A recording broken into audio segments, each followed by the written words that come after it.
안녕하세요. 저는 국어를 맡고 있는 김진경 선생님입니다. 그래서 저희 이제 단소고 합격자 발표가 나고, 그래서 이제 예비고1 아이들 방학 때 어떻게 하는지, 그 다음에 단소고 1년 동안 이제 진행을 하면서 학교 성향이 어떤지 여러 가지로 말씀을 드릴게요. 일단은 합격자 부모님. 네. 네. 저희 단소고는 국어 같은 경우에는 지금 미래인이라는 교과서를 쓰고 있어요, 아이들이. 근데 미래인은 이 주변에서 굉장히 많이 쓰는 그런 교과서고요.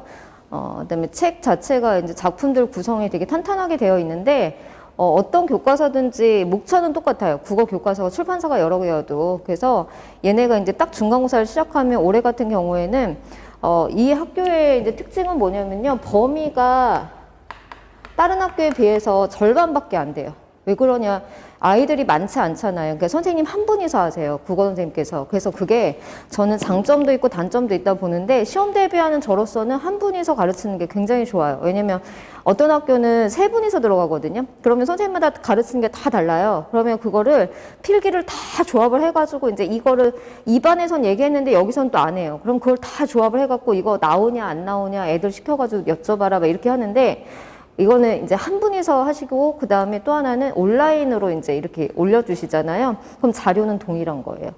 그래서 선생님 한 분이 하셔서 그러는지 범위가 굉장히 좁은 게 특징이에요. 그 다른 학교가 1학기 중간고사에 뭐 한 3개 정도 범위가 들어간다라면, 얘네는 지난번에 딱 한 단원 들어갔어요. 딱 한 단원.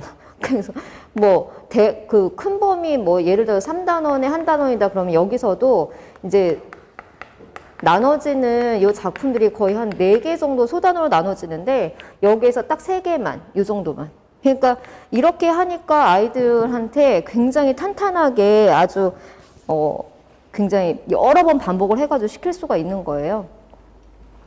그래서 아시겠지만 저희는 이제 처음에 시작할 때 여기가 1등급이 몇 명이냐면 4명밖에 안 돼요. 100명 조금 넘는 그 수로 시작을 하기 때문에 4%잖아요. 1등급이. 그러니까 4명밖에 안 되는데, 아이들한테 제가 말을 했어요. 우리 반에서 이 4개를 다 갖고 온다. 1등급은 다 들어와야 된다. 그래서 이제 그걸 목표로 이제 가는데, 정말로 이 반 안에 저희 그 구성원 안에 전교 1등에서 10등까지 아이들 다 들어가 있어요. 그래서 그 아이들이 이제 국어도 전교 1등을 찍고 오고 1등급은 저희가 다 가지고 오죠. 그러면 그렇게 하는 아이들이 다른 과목도 다 같이 똑같이 나온다는 얘기거든요. 그래서 전교 등수권, 전교권 안에 들어가 있는 애들이 다 구성이 돼 있고, 처음에 얘네가 시작할 때 거의 그래도 뭐냐면 막 에이스인 애들이 다 시작을 한 건 아니거든요. 그 안에는 힘든 아이들도 있었는데, 처음에 아이들 들어올 때 제가 물어봤어요. 아무래도 이게 일반고랑 다르기 때문에 들어올 때 롤 해야 안 해? 그 게임 아시죠? 롤. 제가 담배보다 더 싫어하는 게 롤인데요. 애들한테 뭐라고 하냐면, 롤을 하느니 담배를 펴. 이렇게 말을 하거든요. 그러면 정말 담배 펴도 돼요? 이렇게 얘기를 하는데, 그 정도로 안 좋은 게 롤이에요. 그래서 롤 해 안 해? 해가지고 해요. 그럼 너 이쪽. 안 해요. 이쪽. 그래서 이 첫날 첫 시간에 반을 나눠갖고 수업을 했어요. 롤하는 새끼, 안 하는 새끼. 이렇게 앉아. 이렇게 해놓고 계속 아이들한테 얘기를 했어요. 롤을 하면 나랑 갈 수 없다. 그래서 이제 어떤 어머니가 따로 부탁하실 정도로 게임 시간이 너무 많은 거예요. 그래가지고 그런 아이를 이제 처음에 상담하고, 근데 상담도 그렇게 저는 되게 심각하게 하지 않아요. 그래서 이렇게 가볍게, 근데 애들이 따라올 수 있게 해가지고 그런 걸 안 해야 갈 수 있어. 근데 걔가 지금 전교권이에요. 그렇게 시작하는 애들이. 그래서 저희 이제 구성원 자체가 굉장히 좋고, 그 다음에 이 안에 들어오는 아이들은 무조건 1등급으로 전교권 안으로 들어가서 수시로 가게 만드는 거고요. 그다음에 단속으로 가는 이유는 수시로 목표를 삼고 가기 때문에 그게 맞다고 저는 봐요. 자, 그래서 예비고1 단계가 굉장히 중요한데요. 얘네 학교가 범위가 적고 다른 학교에 비해서 쉬운 건 맞아요. 그런데 그 안에서 1등과 2등이 나눠지는 거 0점 몇 점 차이거든요. 요번에 저희 아이들도 1, 2등급, 3등급까지 나눠지는 게 상위권 애들이잖아요. 굉장히 작은 점수 차이로 벌어지거든요. 그러니까 완벽한 100점이 나와야 돼요. 그러려면 뭐냐면 선생님이 점점점 뒤로 갈수록 시험을 어렵게 내세요. 첫 중간고사는 굉장히 쉬운데 그다음에 2학기는 애들이 와 뒤통수 맞았어요 할 정도로 굉장히 어렵게 내시는데요. 1학기는 뭐냐면 문학의 전범위를 다 짚으세요. 뭐 시, 소설, 뭐 희곡해가지고 문학의 전범위를 다 짚는 거고 2학기는 뭐냐면요. 여기에 이제 문법도 들어가요. 의문의 변동이라고 문법 들어가고 2학기는 고전문학이에요. 고전문학에다가 플러스 중세국어예요. 요번에 저희 애들 이제 기말고사 앞두고 있는데 요거 파트 들어가거든요. 애들이 미쳐요. 그래서 여기서에서 이제 관건이 여기서 등급이 벌어질 텐데요. 여기가 여름방학에 제가 당연히 여름방학에 요 4주를 짚어줘요. 요거 할 거를. 그런데 4주만으로 2학기에 고전문학과 중세국어를 하는 거는 그냥 우리가 했던 거를 약간만 돌려주는 그런 거거든요. 그러니까 어떻게 해야 되냐면 여기 2학기까지 과정을 지금 저희가 2월까지 다 만들어 놓고 올라가야 돼요. 그래서 하나도 안 한 상태에서 제가 받으면 내신할 때 너무 힘들기 때문에 아이들이 거의 막 국어는 거의 처음이라고 보시면 돼요. 고등학교 국어는 용어부터가 다르거든요.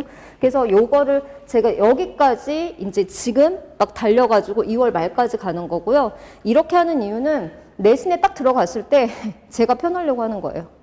내신 때는 정말 그 범위를 딱 주입시켜가지고 반복해주고 서술형 외우게 하고 이것도 너무 벅찬데 개념 자체도 없으면 너무 힘들거든요. 그러니까 개념을 만드는 과정이라고 보시면 돼요.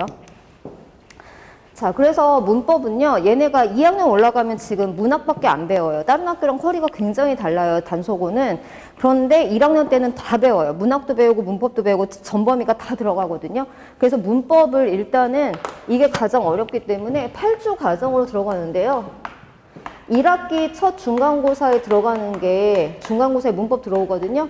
의문의 변동이에요. 그래서 의문부터 해가지고 아까 말씀드렸듯이 2학기 기말에 보는 게 뭐냐면 중세국어예요. 이것까지 지금 다 정리를 할 거예요. 8주에 걸쳐서 탄탄하게 가져갈 거거든요. 그래서 8주 과정으로 해가지고 어떻게 할 거냐면요.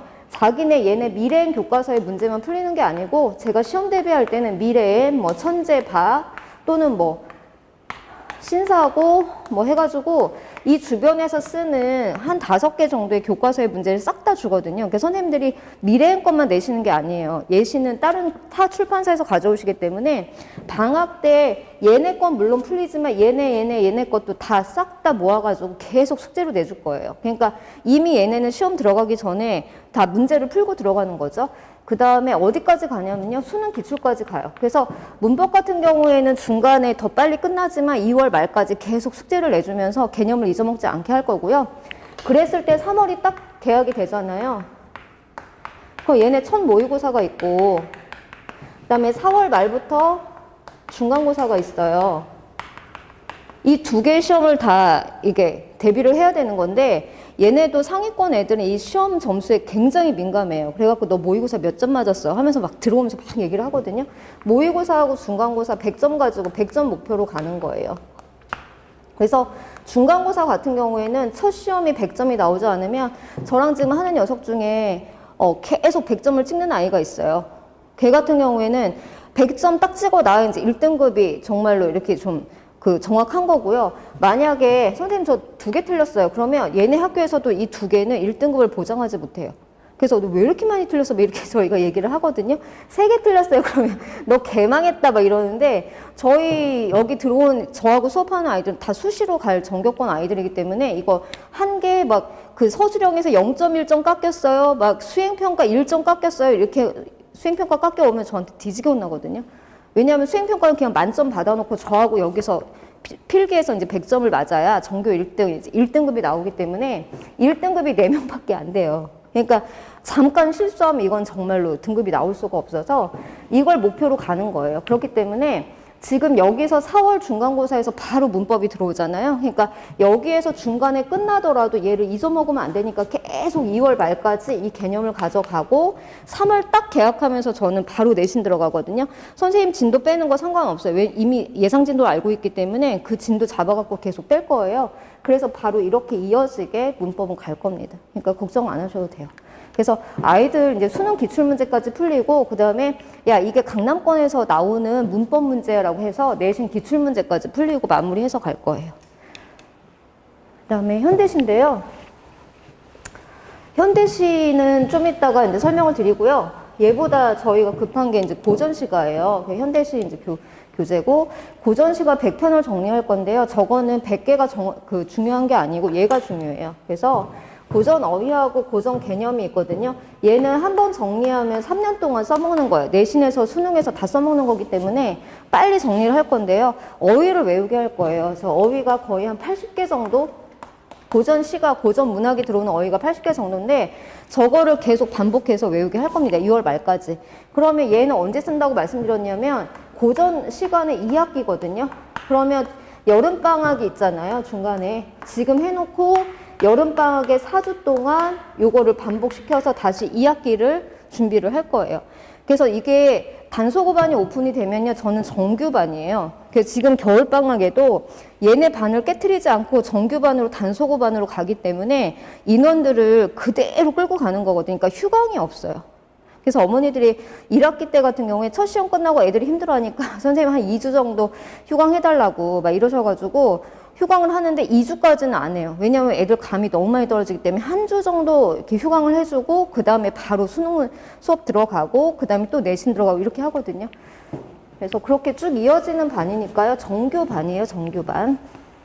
그래서 고전어휘 정리해가지고 이것도 지금 이거는 이제 저기예요. 선 오픈한 반이고 2월 말까지 계속해서 계속 개념을 돌릴 겁니다.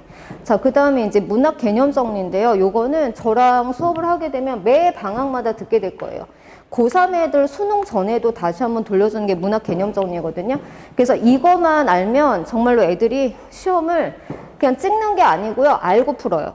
개념을 이걸 다져줘야 되거든요. 그래서 시문학에서 쓰는 개념이 100개 정도 되고 산문문학이 80개 정도 되는데 이거는 겨울방학에 듣고 또 여름방학에 듣고 또 겨울에 듣고 여름에 듣고 해가지고 얘네가 고2 가면은 다른 학교는 뭐 엄매, 화작 막 이렇게 선택하게 돼 있어요. 독서 막 이러는데 얘네는 그냥 1년 내내 문학만 하겠다라고 지금 커리가 나왔어요. 그래서 제가 부모님들한테 이거 컴플레인 하셔야 된다. 그래서 이거 문학만 하시면 안 되고 아이들한테 좀 학교에서 이렇게 좀 섞어야 된다라고 말씀을 드렸는데 선생님께서 정하셨어요. 그래서 문학만 가겠다 하셔서 그러면 얘네 학교는 정말 문학의 2학년 때부터 이 개념 싸움이거든요. 그래서 요거는 철저하게 해고 갈 거고요. 요걸 해놓으면 아이들이 국어의 딜레마가 뭐냐면 둘 중에 하나 찍는 거예요.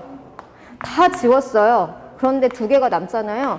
찍으면 틀려. 이게 국어의 딜레마거든요. 누구나 다 경험을 해봤을 텐데 이거 왜 틀리냐면 이 개념을 몰라서 그래요. 그래서 개념을 알면 선생님이 이렇게 선지를 만들어 내시는데 다 지금 단속어도 다 이중선지로 구성이 들어와요. 시험 자체가.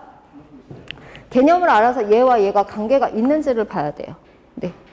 그리고 이제 시험 보고 나서 이번 중간고사 때가 2학기 중간고사 때가 좀 문제가 있었는데 시험 보고 났는데 딱 답을 보니까 이게 2개가 답이에요. 선생님은 하나라고 하시는데 그래서 제가 아이와 함께 저는 전면에 나서지 못하고 이제 아이한테 계속 컴플레인해 해가지고 답을 고쳤죠. 자, 그런 거 이제 있으면 저 같은 경우에 시험지 빨리 보내라. 끝나고 나서 그날 빨리 보내거든요. 그럼 쫙 훑어가지고 이상한 선지가 있거나 또는 답이 오답이거나 이러면 그 정정 기간이 있어요. 거기에 빨리 이제 얘기를 말씀을 드려야 되는 거예요. 그래갖고 저희 애들 이제 선생님 저 등급 하나 올랐어요. 그랬거든요. 네, 그렇게 가는 거죠. 그래서 개념이 굉장히 중요해서요. 요거는 매 방학마다 한다고 생각하시면 돼요. 자, 그 다음에 아까 말씀드렸던 현대시인데 요거는 저희 1학기 중간고사 아니면 1학기 기말고사에 들어올 거예요. 그래서 한 단원이 작품이 갈래별로 4개가 들어갔는데 이걸 선생님이 잘라서 하시더라고요. 한 번에 가시기는 되게 부담스러우신 거예요. 그래서 선생님 자체가 양을 많이 나가시는 분이 아니기 때문에 그 선생님이 그대로 가신다라면 그래서 선생님 자체가 한 소단원 3개 정도 이게 가장 이제 맞으시는 것 같아요.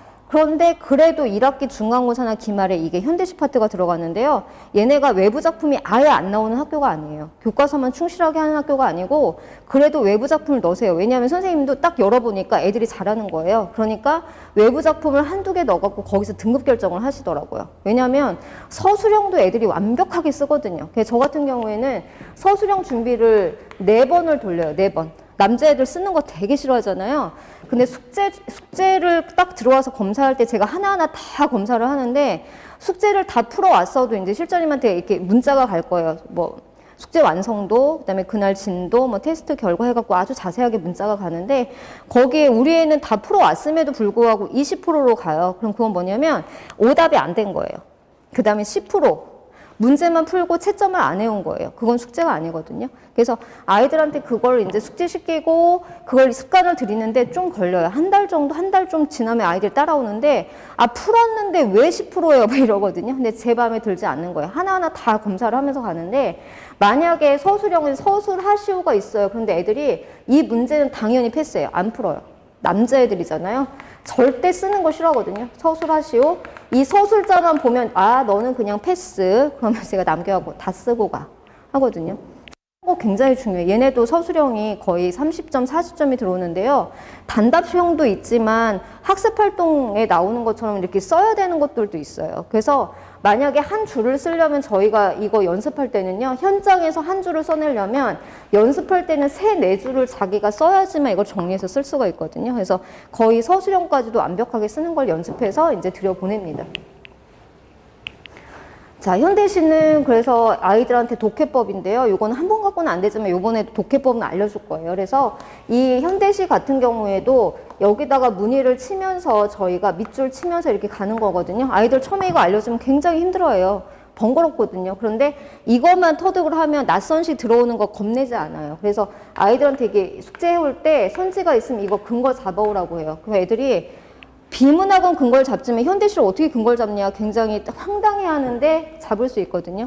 읽는 거예요. 애들한테 현대시를 어떻게 읽어야 되지? 라고 하면 거의 대부분의 애들이 가슴으로 읽어야죠 라고 말을 해요. 여기 있죠? 가슴으로 읽어야죠. 근데 됐고 손으로 읽는 거야.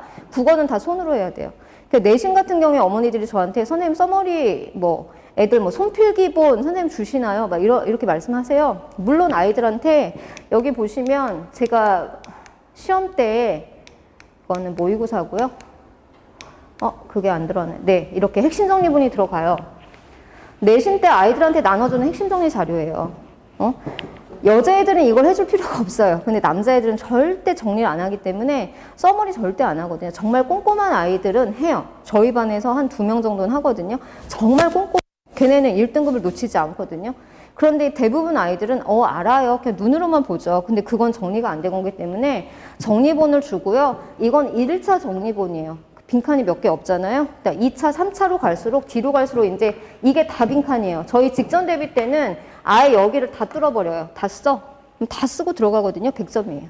그러니까 내신은 그런 식으로 이제 정리를 해서 갈 거고요. 그 다음에 이거는 저희 내신이나 지금 수능 수업할 때 무조건 테스트 자료인데요. 전주에 배운 걸 오자마자 이제 제가 질문 받고 그 다음에 테스트 자료를 줘요. 그 다음에 애들이 테스트 보는 사이에 제가 돌아다니면서 하나하나 숙제 완성도를 보는 건데요. 이거는 어떻게 하는 거냐면 숙제를 한 것 중에서 제가 약속을 해요. 절대 밖에서 내지 않겠다. 이걸 또 한 번 하는 거는 얘가 어느 정도의 숙제 완성도가 있냐를 보는 건데 푸는 것부터 달라요. 숙제 안에서만 냈기 때문에 이 1, 2, 3, 4, 5번 선지를 문제로 만들어 버리는 거예요. OX.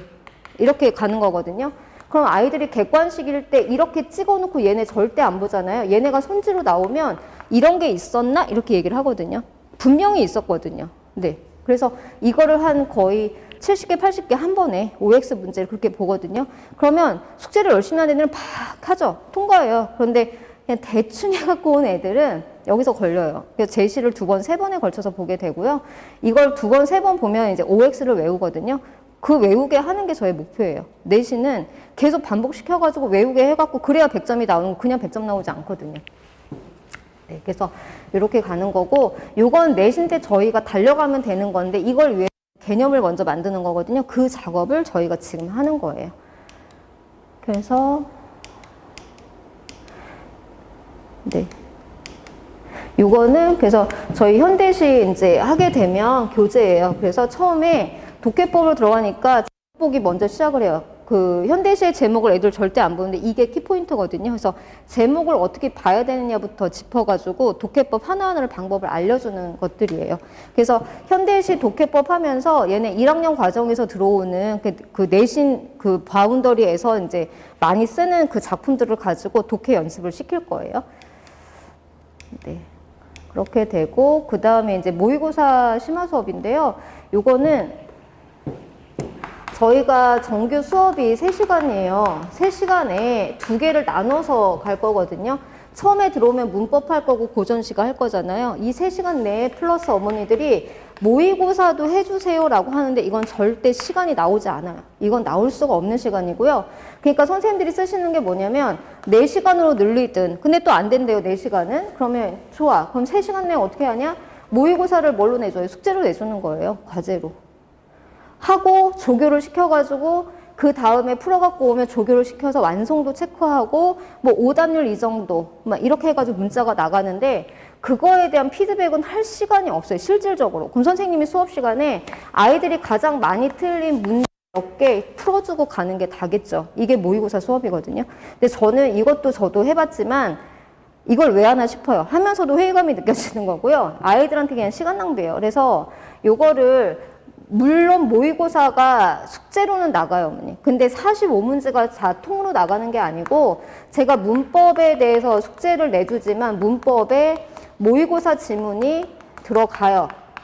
얘네가 학교에서 비문학 독서라든지 뭐 문법이라든지 안 하지만 다 해줘야 된다고 저는 생각을 하거든요. 그래서 지금 고2 애들 같은 경우에도 문학을 메인으로 제가 하겠지만 그렇다고 얘네가 만약에 입시는 폭넓게 준비를 해야 되잖아요. 정시까지 생각을 한다라면 이걸 아예 거기 맞춰서 갈 수는 없거든요. 그래서 폭넓게 하는데 얘네는 1학년이기 때문에 비문학이라든지 아니면 문학 파트, 그다음에 화작이라는 게 있어요. 화작 파트 이런 거를 숙제에 껴가지고 계속 풀게는 만들 거예요. 그럼 그 정도는 그러니까 제가 수업에서 커버할 수 있는 양 정도는 넣을 건데 모의고사 45문제를 전체로 넣지는 않겠다는 얘기예요. 그거는 시간상 나오지가 않아요. 그래서 이 옆에 있는 학원 같은 경우에 아이들한테 이제 오답 노트 시키고 막 굉장히 막 철저하게 이렇게 막 찾아갖고 와라라고 한다고 하시는데 저도 그걸 해봤지만 별 효과가 없어서 이제 모의고사 심화 수업을 따로 깔아요. 그래서 어떻게 하냐면요. 요거는 화수목에 제가 할 거고요. 화수목 오전 시간부터 이제 시작을 합니다. 그래서 이게 8시 40분에서 10시까지가 국어 보는 시간이에요. 동일한 시간에 애들 불러내가지고 시험을 치르게 하고요. 근데 이거 예비고1 애들은 힘들어요, 이 시간. 그래서 요 뒷시간에 시작하는 시간을 한 3개 정도 나눠 놓을 거예요. 그래서 요거는 아마 고3 아이들이 들어올 거고요. 맨 첫 시간은. 그 다음에 이렇게 요 시간 이용해서 들어오면 되는데 요거는 사전 예약을 하셔야 되고요. 왜냐면 제가 1대1로 하는 거기 때문에 많이 받지 못해요. 한 반에 10명 뭐 내외 정도로 이렇게만 돌아가는 수업입니다. 그래서 방법을 말씀드리면 일단 들어와요. 그래서 45문제 전체를 풀고요. 그다음에 오답을 시키는데 오답 시킬 때 제가 이제 요구하는 게 이거예요. 네, 이거예요. 분석표. 채점하고 분석표 쓰게 되는데요. 분석표에다가 이건 저한테 내는 거고 이거는 어머니들한테도 발송이 될 거예요. 그래서 틀린 것만 이렇게 쓰라고 제가 얘기를 해요. 틀린 것만 체크, 맞은 건 체크할 필요가 없어요. 그래서 틀린 걸 체크해가지고 제가 이제 분석표를 보면 아이의 약점 유형이 나와요. 그래서 여기서는 지금 이게 화작 문법이어서 잘 안 보이시겠지만 문학하고 비문학으로 가면은 이 패턴이 문제 유형이 반복이 되거든요. 아이가 틀린 것만 틀려요. 그래서 자, 얘가 만약에 분석표를 썼는데 여기에서 뭐 적용 문제만 틀리고 있어요. 비문학에서, 문학에서도 적용 그러면 이 적용 문제만 뽑아내갖고 개별 과제가 나가게 됩니다.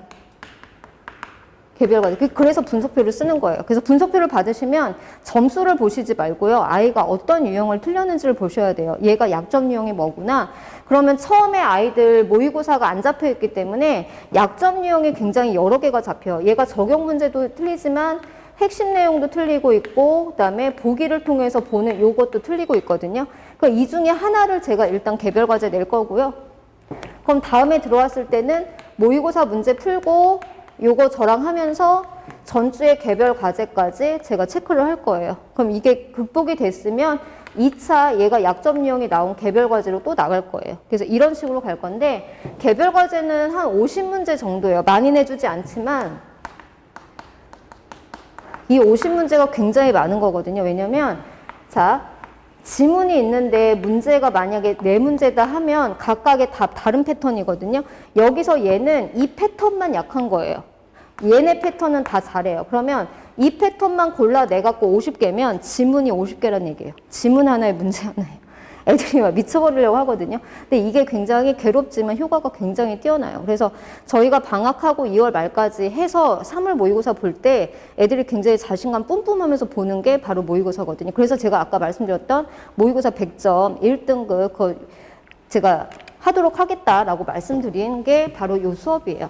그래서 요거 오답할 때는요, 일단 채점하고 분석표 거두면 아이들한테 오답해 하고 해설지 절대 주지 않아요. 해설지 빼준 상태에서 해. 그럼 애들이 해설지가 없는데 어떻게 하죠? 니 풀었잖아. 다시 한번 근거를 잡아. 해가지고 시간을 준 다음에 불러요. 앞에 앉혀놓고 자, 어디가 내가 찾은 데를 말을 해봐. 라고 하면 자기 틀린 걸 열심히 찾아갖고 오죠. 근데 제가 앉혀놓고 얘 맞은 거에 대해서도 물어봐요. 너 이거 5번 맞았는데 이거 왜 정답인지 말해봐.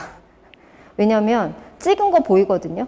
그러니까 그런 습관들을 잡아주는 거예요. 그 다음에 모의고사는 1번부터 끝번까지 차례대로 푸는 게 모의고사가 아니에요. 자기한테 맞춰진 방법이 있거든요.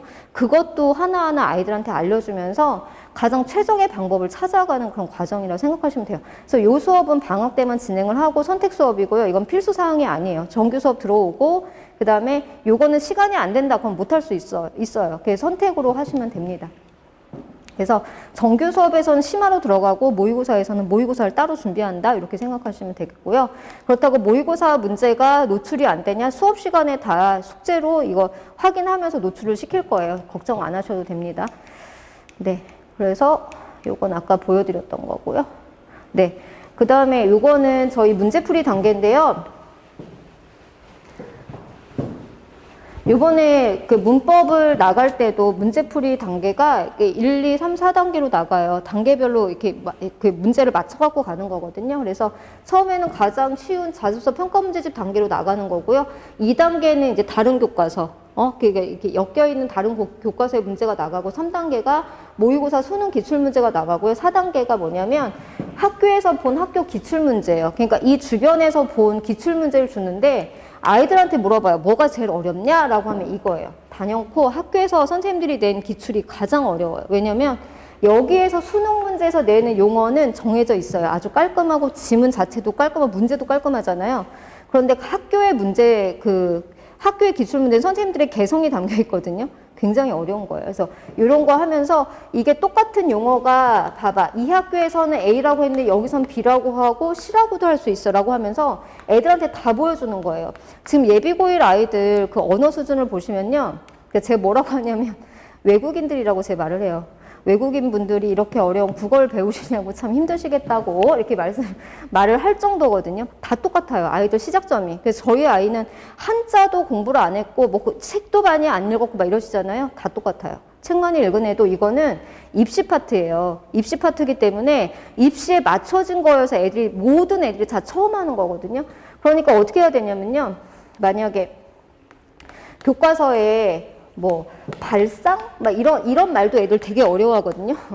발상에 대한 이런 단어가 있으면 이 단어를 변형해서 어떻게 말을 할 수 있는지까지 다 얘기를 해줘야 돼요.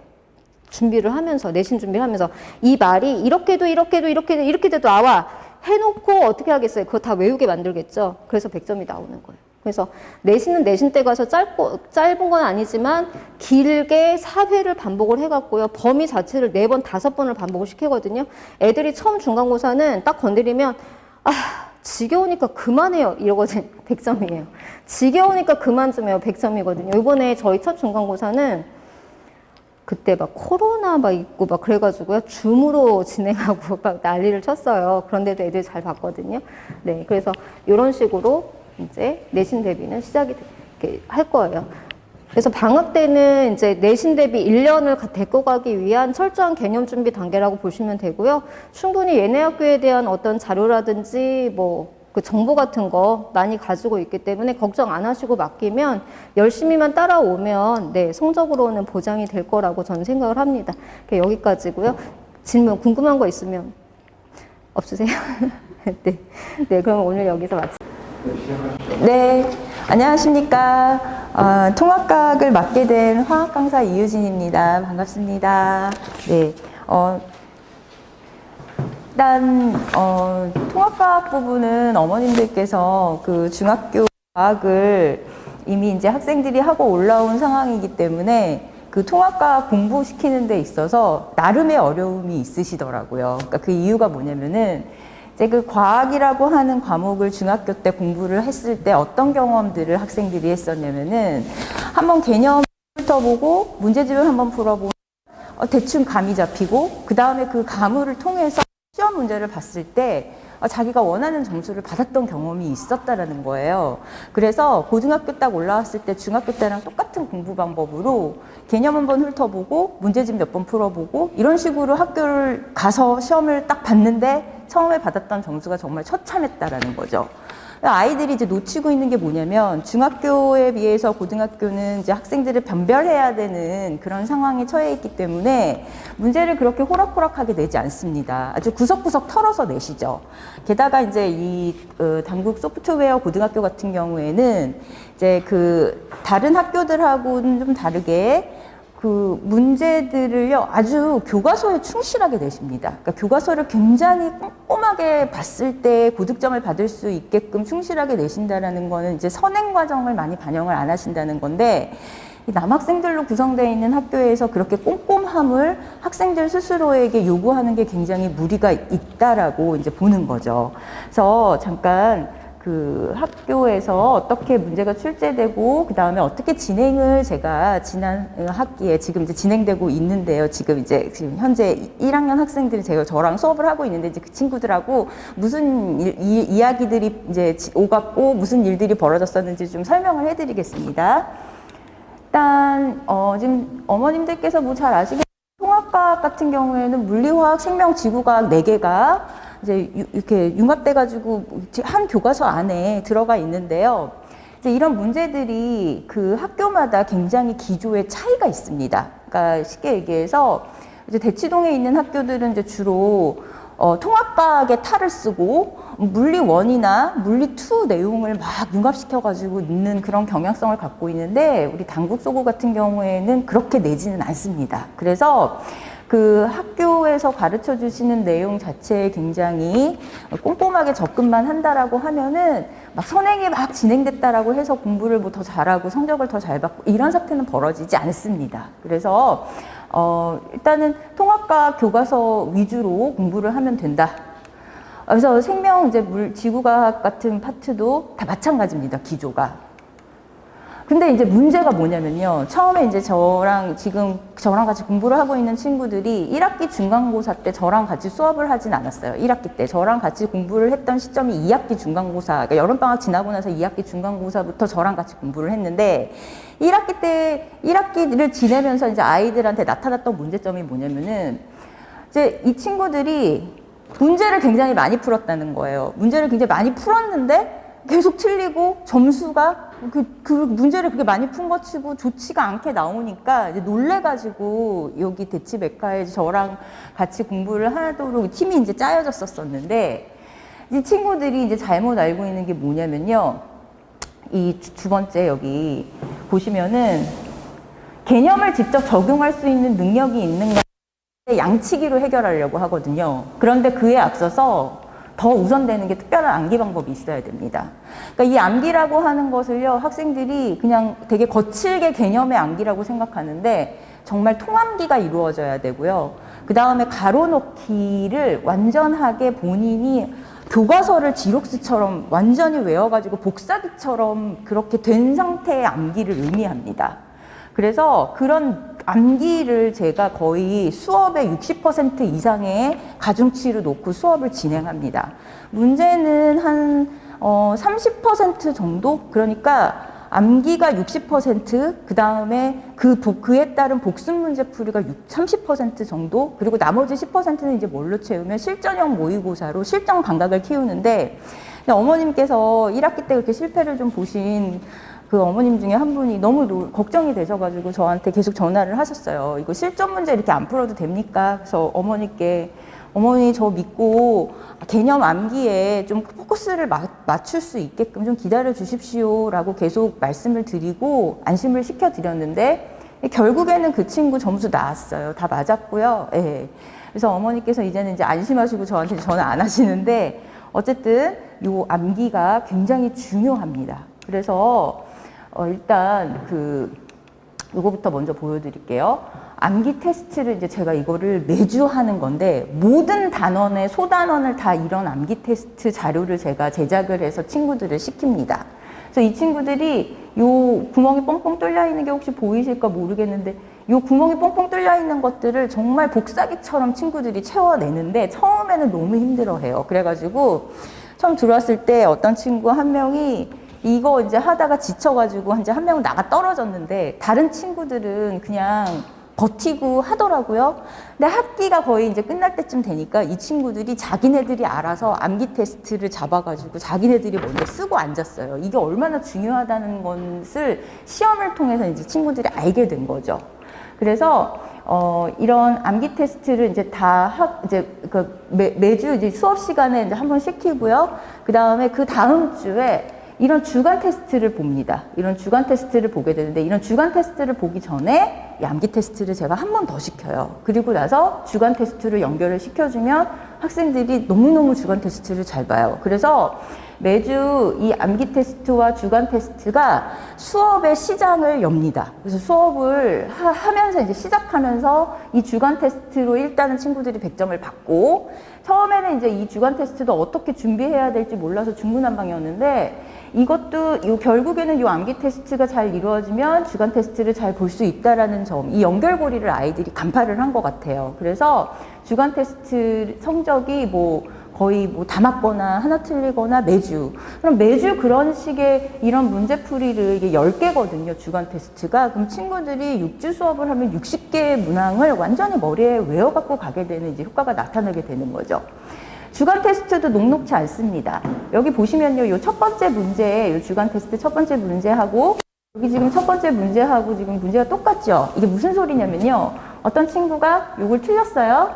그러면 그 채점이 끝나고 난 다음에 요렇게 생긴 제시험지를 하나 풀고 가야 돼요. 그러니까 다시 말해서 요 첫 번째 문제를 틀리면 요렇게 세 문제를 풀고 가야 됩니다.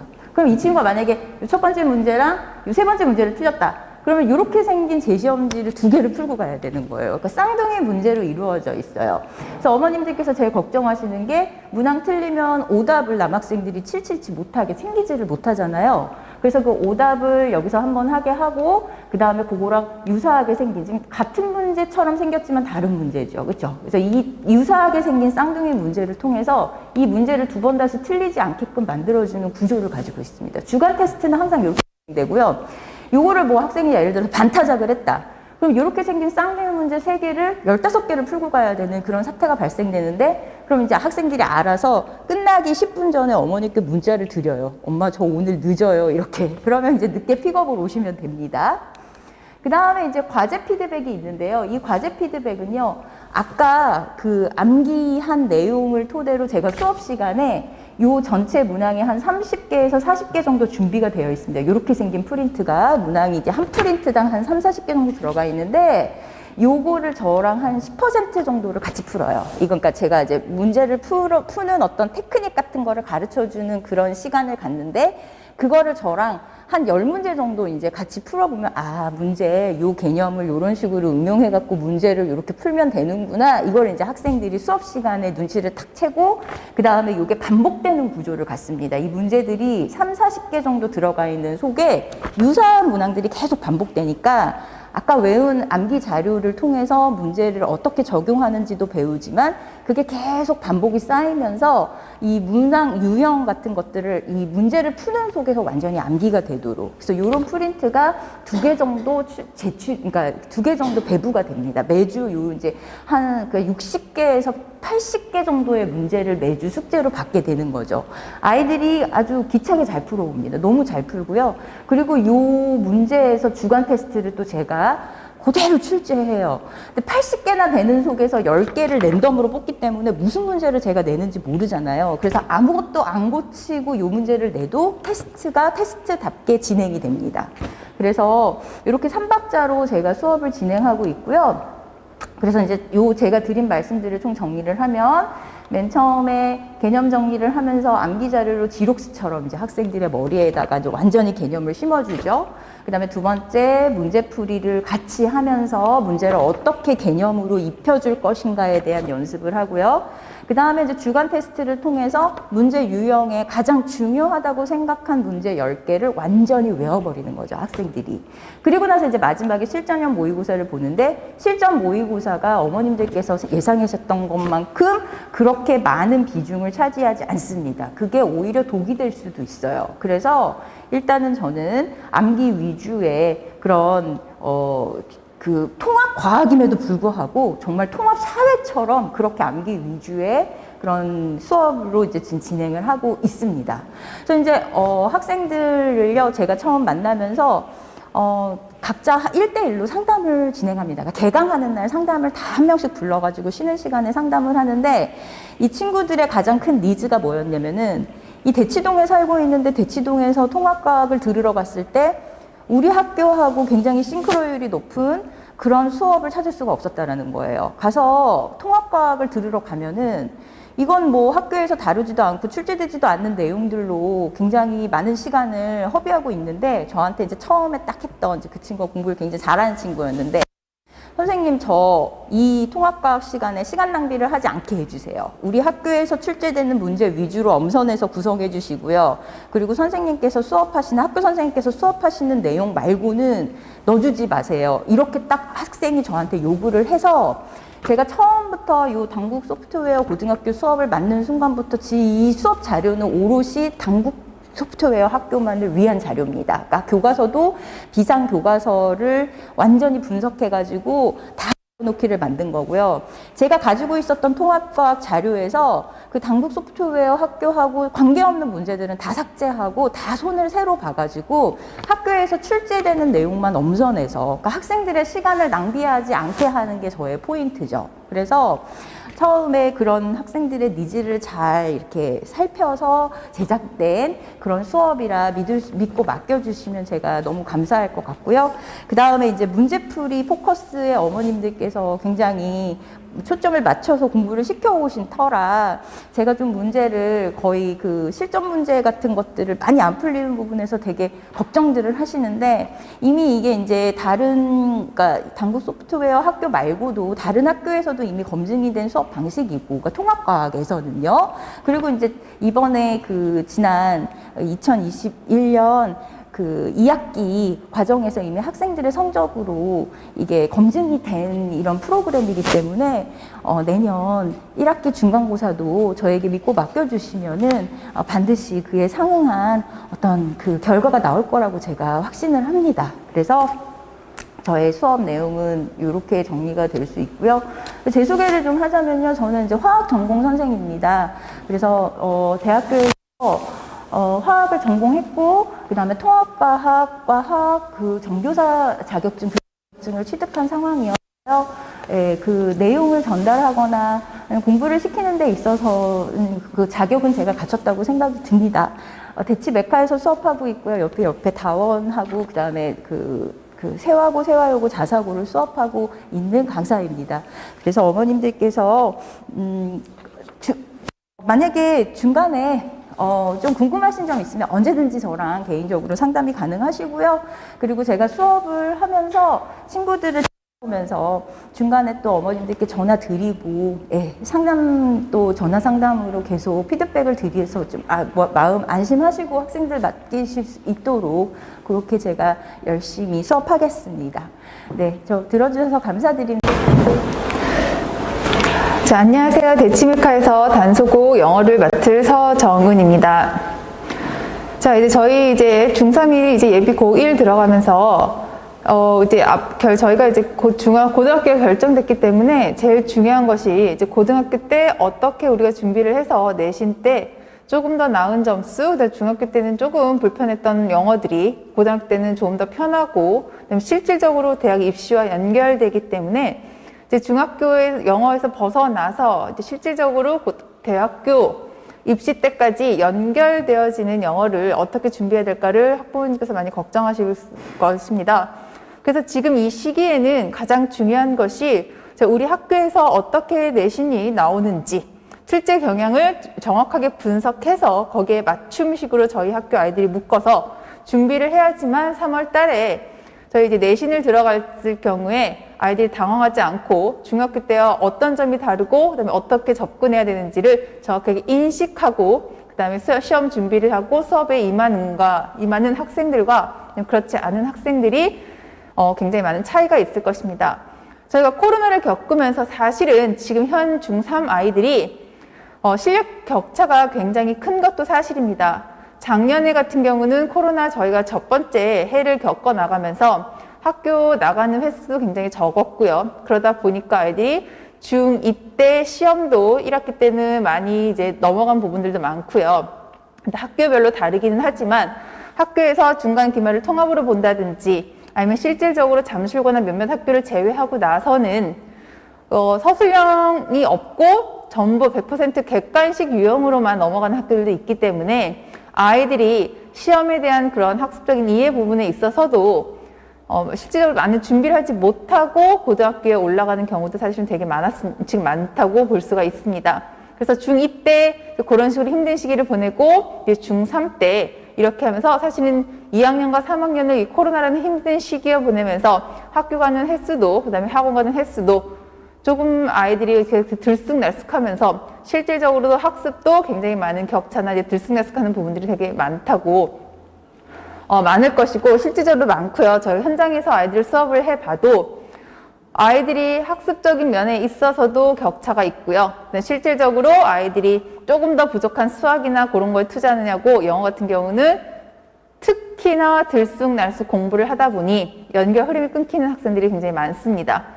그런데 이제 위드 코로나를 겪으면서 이제 2학기 부분들이 쭉 해서 저희 아이들 중간 기말까지 다 받고 그리고 나서는 이제 11월 중순 이하부터 지금까지 아이들이 이제 중학교 과정을 다 마치고 나서 좀 이제 편한 마음으로 있긴 할 테지만 실질적으로는 이제 지금 이 시기가 가장 중요한 시기고요.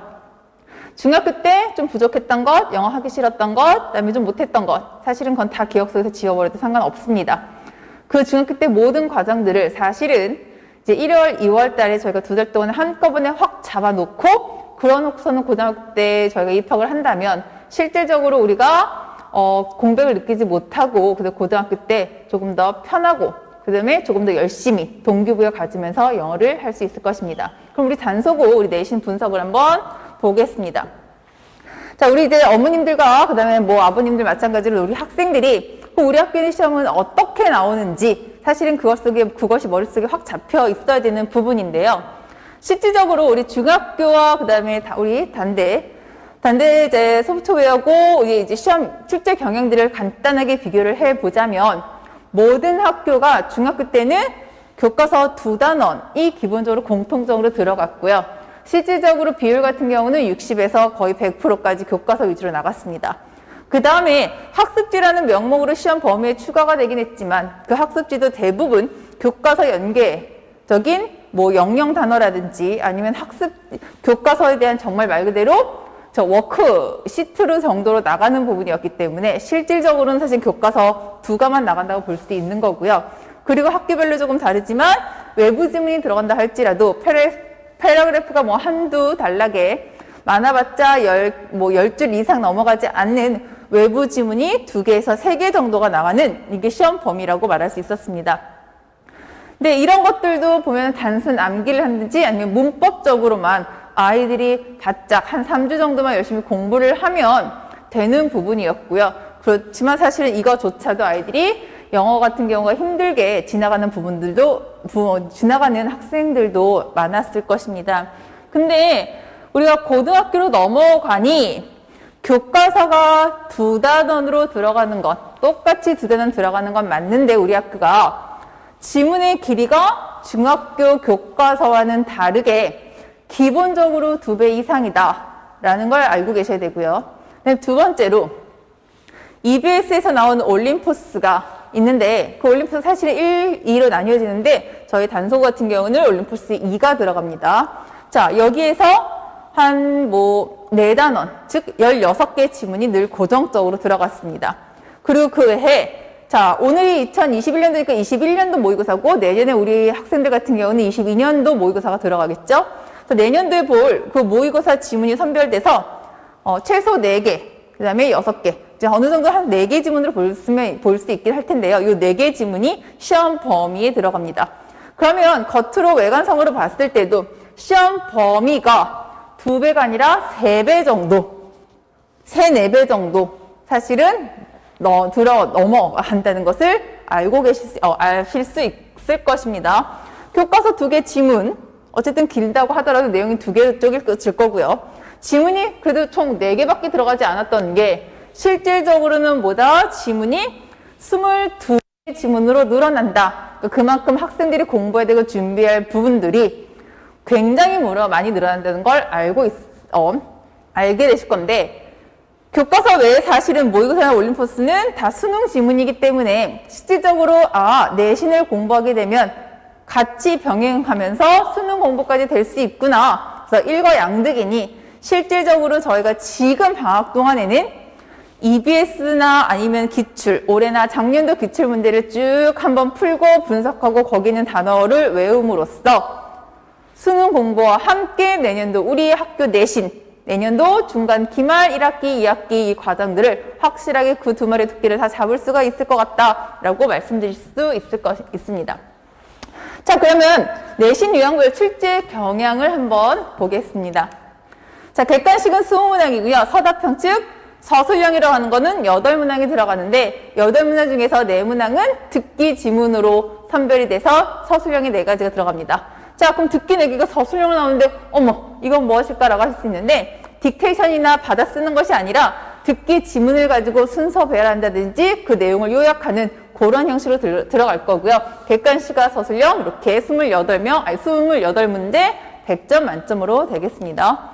자, 그러면 출제 경향을 한번 보자니 제목과 일치 문제가 7에서 8문장이 나오고요. 그 다음에 순서 추론, 즉 순서 ABC에서 배열하는 문제라든지 아니면 중간에 문장을 삽입한다든지 그 다음에 흐름상 어울리지 않는 단어를 찾는다든지 그런 문장이 가장 많은 비중을 차지한다고 볼 수 있겠죠. 그래서 이 순서 추론 문제가 사실은 9에서 10문항 굉장히 큰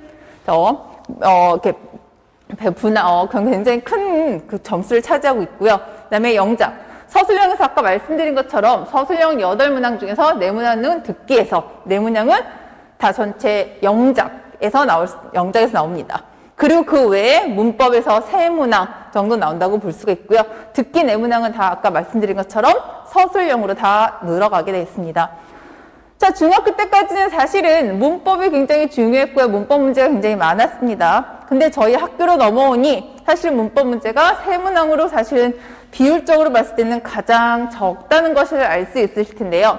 하지만 그럼에도 불구하고 문법이 완벽하게 되어 있지 않고 주어, 서술어 정확하게 끊어 있지 않으면 다시 역으로 갔을 때 제목과 순서 영작을 할 때도 조금 버거울 수 있다는 것. 그리고 문법이 기본적으로 어느 정도 돼야지 영작을 할 때 실수가 없다는 것. 그건 아시고 계셔야 됩니다.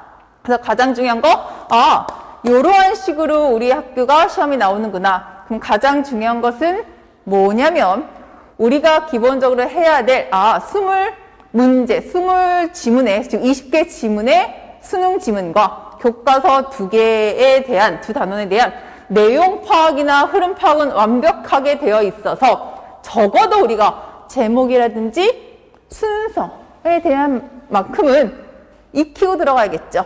그거에 대해서 정확하게 해석하고 그 다음에 우리가 흐름만 잠시 파악을 한다면 그러면 우리가 굉장히 가벼운 마음으로 제목과 순서만큼은 우리가 100점으로 요만큼은 다 완벽하게 들어가면 그리고 조금 더 꼼꼼하게 공부해서 영작과 문법까지 그런 식으로 완성돼서 우리 영어를 준비하면 되겠다라고 하시면 되겠습니다.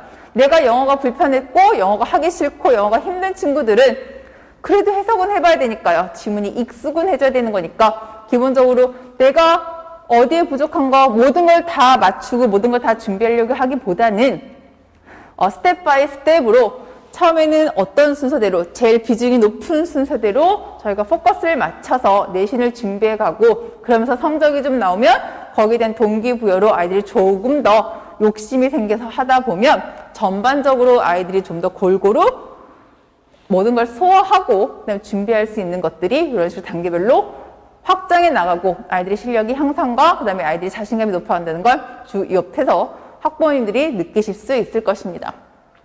자, 그러면 실질적으로 이제 방학은 기본기가 다지는 시기이기 때문에 독해를 하려면 가장 뭐가 중요하겠죠? 어휘가 중요하겠죠. 그래서 고급 필수어휘인데, 자, 이런 어휘 단어책 띡 사가지고 외우면 가장 좋겠죠. 근데 우리는 동기부여 확실하게 해서 보다 올림포스에 나오는 어휘를 미리 정리를 해서 그걸 한번 외워주면 어휘도 같이 외우고 그 외운 어휘로 독해를 들어가니 아이들이 좀 더 편하게 독해할 수 있고 그러다 보면 독해에 대한 좀 흥미를 느낄 수가 있게 되겠죠. 그 다음에 중학교 때보다 길어진 문장을 해석하는 눈으로 많이 지문이 익숙해져야 될 거고요. 그 다음 해석할 수 있는 요 두 가지 포커스가 이제 포커싱이 들어가야 되겠습니다. 자, 그러면 리딩 같은 경우는 뭐다? 한 문장에서 할 때 제일 중요한 거 흐름 잡는 것이 들어가서 그냥 쭉 문제 풀고 답이 뭐야가 아니라 저랑 함께 해야 될 것은 뭐냐면 정확하게 해석하고 정확하게 흐름을 한번 같이 얘기를 해보고 그리고 나서 빈칸에 들어갈 문형이나 아니면 이것에 대한 주제가 뭔지를 자꾸 얘기하고 뱉어내는 그 훈련이 이번 겨울방학 때 들어가야 될 것입니다. 자, 그래서 긴 지문보다는 일단은 이러한 단문을 통해서 아이들이 좀 부담감을 덜을 수 있을 거고요. 그리고 그 부담감은 덜고 요 같이 한번 해석해 보고 그리고 나서 답과 상관없이 그래서 여기에 뭐가 들어가는 게 좋을까 라고 한번 해보고 한국말로 한번 뱉어보고요. 그럼 그 한국말을 영어로 풀어보면 어떻게 접근할 수 있을까? 그런 식으로 아이들과 계속 소통을 하면서 독해를 들어가는 첫 단계 학습이 이렇게 진행이 될 것입니다. 자, 그러면 이제 스텝 2에서는 뭐가 들어가냐면 문장의 단서를 한번 잡아봐야겠죠. 이제 지문이 많이 길어졌습니다. 자, 길어지면 이제 아이들이 난독증이 있고 영어가 길어졌으니까 일단 뭡니까? 제대로 읽지 않고 슬룩 한번 읽고 모르겠는데요. 어려운 단어가 너무 많은데요. 헷갈려요 라고 할 수가 있는데 이거와 마찬가지로 아이들이 계속 반복적으로 이 길이의 지문들을 눈에 노출시키면 아이들이 처음보다는 시간이 지나갈수록 문제를 풀거나 아니면 읽어가는 능력이나 소화나 시간 등들이 좀 단축될 것이고요. 마찬가지로 이것도 같이 직독직해하면서 학생들과 한 문장씩 해석해보고 그 다음에 여기서 주제 문장이 무엇인지를 한번 같이 밑줄 쳐보고요. 그리고 아이들이 연습하는 건 뭐다? 자, 주제문 밑줄 쳐있는데 항상 빈칸은 쓸데없는 거에 빈칸이 쳐있지가 않을 겁니다. 딱 두 가지가 되겠죠. 정말 또 다른 주제를 밑줄 쳐서 주제를 찾는 빈칸이라든지 아니면 주제와 상반된 이야기가 나오든지 딱 그거 될 테니까 요거와 똑같은 내용이 빈칸에 들어와야 돼. 그러면 얘들아 똑같은 내용인데 실질적으로 뭐가 돼야 될까? 우리가 중학교 때 배웠던 거 need 필요하다야. central 즉 센터 중앙이야. 우리가 중학교 3학년 때 배웠던 need center이라는 말이 이번에 똑같이 고등학교 때는 need라는 말을 by product로 center 중앙이란 말을 bureaucracy로 이런 식으로 고급 어휘로 바꿔놓은 거야. 그래서 우리가 어떻게 문제에 접근해야 되는지 그 다음 비슷한 어휘라든지 그런 식으로 리딩을 한번 아이들과 작업을 해볼 것입니다. 자, 영어는 사실은 수학이 숫자 바꿔서 나오고 그 다음에 똑같은 매년 지문을 우리가 국어차나 국어 언어처럼 물론 너무나 방대한 지문이지만 그 지문을 익숙하게 많이 하면 또 시험에 똑같이 나오는 게 아니라 실질적으로 영어는 지문에 대한 반복 축제가 없죠. 늘 수능에서 매년 새로운 지문이 출제되는 거고요. 따라서 반복적 문제풀이의 의미는 사실은 없어요. 수능으로 접근을 했을 때요. 물론 내신에는 시험 범위가 있기 때문에 그 지문을 완벽하게 숙지하고 시험을 볼 수 있지만 전체적인 영어 흐름을 봤을 때는 우리는 영어는 지문 반복 출제 없고 반복적 문제풀이 그 지문을 외운다고 해서 수능에는 접근이 안 되기 때문에 오답을 우리가 제대로 만나기 위해서는 실질적으로 단어는 해석이 반드시 필요한 문장 내의 키워드 중심으로만 정리를 해서 외우자. 자, 지문 하나 배웠습니다. 거기는 지문 해석하다 보니 여기에서만 모르는 단어가 20개, 30개씩 나오면 지문 3, 4개만 하면 100개가 훌쩍 넘죠. 그럼 아이들은 한 지문 하다가 지쳐버릴 수가 있습니다. 그러면 우리가 조금 더 그 문장에서 꼭 필요한 문장만 해석시키고 거기에 있는 쭉 전반적으로 저랑 같이 해석을 하지만 거기에서 나오는 중심의 문장에서의 키워드만 중심으로 단어를 외우게 시켜서 아이들이 다 처음부터 너무나 많은 걸 완벽하게 소화하려고 아이들에게 진을 빼기보다는 키워드 중심으로 한 단어를 정리해 놓고 그 다음에 아이들이 머릿속으로 언어처럼 흐름으로 쭉 흐름을 나가다 보면 빈칸에는 또 순서는 어떻게 잡을 수 있구나. 그 다음에 어려운 문장을 만났을 경우는 그때 저런 구문과 문법을 분석하면서 그런 식으로 꼼꼼하게 작업을 할 거고요. 아까 말씀드린 것처럼 지문은 올림푸스나 그다음 기출, 수능을 중심으로 같이 작업을 할 것입니다. 자, 그럼 예비고에 저희 단속어의 방학 전에는 방학 전이 아니라 저희 방학 후가 되겠죠. 자, 예비고1 방학에 우리가 1, 2월에는 어떤 수업을 해야 되냐면 어법 같은 경우는 문법 정리와 문제풀이가 같이 들어가서 적용하는 실전에 우리가 능숙하게 접근할 수 있도록 같은 어법 문제가 들어가야 될 거고요. 어휘 같은 경우는 아까 말씀드린 것처럼 올림포스에 나와 있는 주요 어휘 중심으로 단어를 익히고요. 독해 같은 경우도 마찬가지로 EBS 올림포스와 교육청 모의고사를 추려서 우리가 먼저 흐름을 연습하고 그러면서 수능과 내신을 같이 한꺼번에 1, 2월 달에 그거 연습을 해놓고 그리고 나서 내년도 3월, 그 다음에 6월 중간고사, 기말고사를 좀 거쳐가면서 영어에 대한 게 좀 흐름이 잡히거나 각자 부족한 게 생기면 그때 이제 여름방학 이후부터는 조금 부스트업으로 올라가서 그때는 이제 수능에 철저한 수능 중심으로 단계를 업그레이드 시켜서 좀 연습을 해볼 수가 있겠습니다. 자, 그래머 같은 경우는 모든 문법을 다 하기보다는 시험에 나오는 중요 문법을 챕터 8강으로 추려서 이론과 문제풀이가 같이 들어갈 거고요. 그 다음에 감이 안으로 대충 이건 것 같은데요가 아니라 감이 아닌 정확한 접근을 훈련하고 매시간 백지 테스트로 아이들한테 점검을 할 것입니다. 자, 그래서 저희 단속어 같은 문법의 교재는 어떻게 들어가냐면 아이들한테 그냥 문제를 풀고 던져주는 것이 아니라 첫 번째는 그냥 선택형 문제로 우리가 현존류에 대해 배웠으면 답이 왜 이럴까? 내 눈에 펄이 보였으니까 이거 써야 되는 거야. 그래, 마찬가지로 내 눈에 뭐가 보였으니까 신스가 보였으니까 이거 써야 되는 거야. 이런 식으로 정확한 포인트를 잡고 답을 고를 수 있게끔 그런 식으로 훈련시키고요. 자, 이번에는 이제 틀린 부분을 찾아 바르게 써서 라스트 과거가 보였네. 과거가 보였으니까 과거 동사 써야겠지. 틀렸다. 배웠잖아. 왜는 현재 완료 쓸 수 없대. 그래서 같이 쓰면 안 돼. 자, 그 다음에 우리 no란 동사 배웠잖아. no는 ing를 쓸 수 없대. 그런 식으로 수업에 배웠던 걸 반드시 적용하고 왜 답이 되는지 그 근거 찾는 연습을 할 것입니다. 그 다음에 실전 마찬가지로 이제 문제풀이가 이제 들어가면 이제 실전 문제풀이라는 건 즉 우리 단속에서 학교 나오는 시험 유형들을 봤을 때는 그런 식으로 작업을 하면 이제 틀린 문장을 고르는 문제로 쓰여서 답은 답은 1개에서 3, 4개까지 연결될 수 있어서 틀린 문장을 모두 골라내되 답만 쓰는 것이 아니라 뭐가 틀렸는지 하나하나씩 밑줄 쳐서 고치는 훈련. 그렇게 들어가겠습니다. 자, 백지 테스트 같은 경우는 아이들이 머릿속에 있는 거 얼마만큼 뱉어내는가. 사실은 모든 과목에 있어서 백지 테스트는 굉장히 중요한 학습 방법입니다.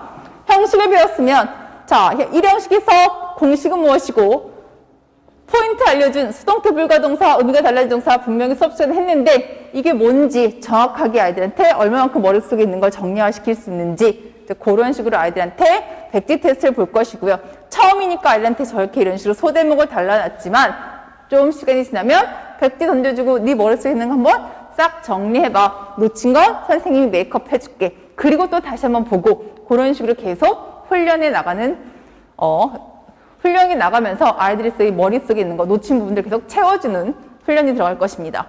단어 같은 경우는 모의고사에서 오답노트 단어를 만들어서 개인별로 알고 모르는 단어가 다를 테니 개인별로는 모의고사 오답을 정리해서 수첩으로 조금 더 개인별 연습이 들어갈 거고요. 어휘책 같은 경우는 아까 말씀드린 것처럼 내년도에 저희 학교에서 다루게 될 단어를 추려나가서 단어를 학생들의 역량에 따라서 80개에서 100개 정도 외우고 그 다음에 전 시간에 단어 외웠는데 까먹을 수 있었겠죠. 전 시간에 또 외웠던 단어를 다시 한번 시험 보고 이런 식으로 계속 크로스로 시험이 되면서 아이들한테 계속 반복적으로 노출시키면서 단어 훈련을 시킬 것입니다. 자, 그래서 단어 테스트를 보면은 자, 첫째 날은 그냥 처음 외운 단어들은 단어에다 옆에다 뜻 쓰는 걸로. 그리고 다음 시간 같은 경우는 보다 똑같은 단어를 다시 제시해 볼 경우에는 다음 시간에 이제 객관식으로 그런 식으로 해서 계속 크로스로 주관식과 객관식을 병행해가면서 단어를 외우게 시킬 겁니다. 자, 리딩 같은 경우는 말씀드린 것처럼 이제 저희가 그냥 아니라 얘들아 이거 내신에 나오는 거야. 내신에 나올 수 있는 거야. 내년에 우리 학교에서 배우게 될 거야. 라는 식으로 그 말만 던져줘도 아이들은 조금 더 1월 달에 2월 달에 남들이 놀 때 그리고 조금 더 이럴 때 내가 왜 영어 공부를 해야 되고 이 지문을 왜 공부를 해야 되는지에 대해서 아이들이 좀 더 동기부여를 가질 수가 있겠죠. 그 다음에 말씀드린 것처럼 우리 단서 같은 경우는 주제일치 불일치에 대한 문항이 굉장히 출제 경향이 높기 때문에 주제나 일치, 그 다음에 이런 것들 정확하게 해석할 수 있는 것들 거기에 포인트를 둘.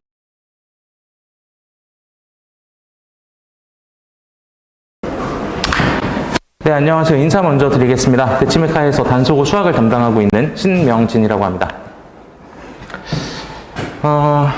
일단 합격자 발표가 된 지 얼마 안 됐죠. 그리고 사실 단속어가 지금 현재까지 졸업생이라고 할 수 있는 선배들이 없는 상태라서 이제 학교 내신과 관련한 정보들이 많이 부족한 상황이기는 해요. 그래서 사실 지도를 하면서도 이제 기출문제라던가 선생님들의 반응, 그 다음 아이들의 얘기를 좀 경청해서 진도를 짜거나 수업을 구성을 하고 있는데, 이제 일단 제일 많이 궁금해 하실 수 있는 이제 수학 같은 경우에 대해서 조금 중요한 부분들을 한번 팩트 체크를 한번 해보고 어떻게 준비하는 게 제일 좋을지 등에 대해 말씀을 드려보도록 하겠습니다.